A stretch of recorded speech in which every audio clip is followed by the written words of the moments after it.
With the international community's gaze on Caracas, many Western capitals have followed in Washington's footsteps and thrown their weight behind the oppositions. Indeed, in the past few hours, the European Parliament passed a resolution recognising Juan Guaido as Venezuela's interim leader. Beside me here on screen, as you can see, Peter Oliver, Europe correspondent, to speak more on that. Hi, Pete. What exactly does this resolution have to say for itself?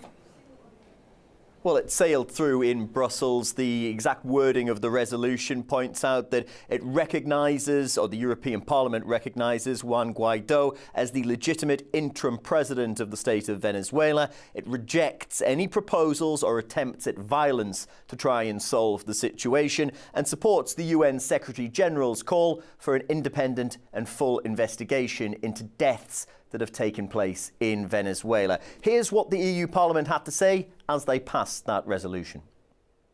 The European Parliament is the first European institution to do this, and we would ask member states to do the same as quickly as possible in order to ensure that we have a strong, unified European position. Well, there are those that still support Nicolas Maduro, who's been president of Venezuela since 2013. China, as well as Russia, among those. Now, they've opposed international recognition for Guaido, saying that, they've opposed those that recognise him as the interim president. He is not a self-proclaimed president.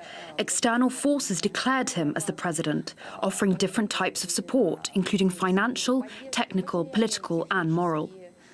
Venezuela has problems which should be solved, but there is no doubt that the scenario aimed at preventing the sides from dialogue comes from abroad. Well, back with the European Union, and Federica Mogherini, the EU High Representative for Foreign Affairs, has been told that she's going to cooperate with neighbouring countries as well as key actors in the area. So I think we can expect more and more coming from the European Union on the unfolding Venezuelan situation in the coming days and weeks. Yeah, thanks for talking us through that. Our Europe correspondent in Berlin this hour, Peter Oliver. Well, Latin America expert Kevin Young says there is a real threat of civil war right now in Venezuela. This is certainly an attempted coup in progress. The Maduro government is not in an enviable situation. It's faces declining domestic support and rising discontent from all sectors of society. But it's not by any means clear that people who are upset with the Maduro government would turn around and support a far-right leader like Juan Guaido. I think that the threats of U.S.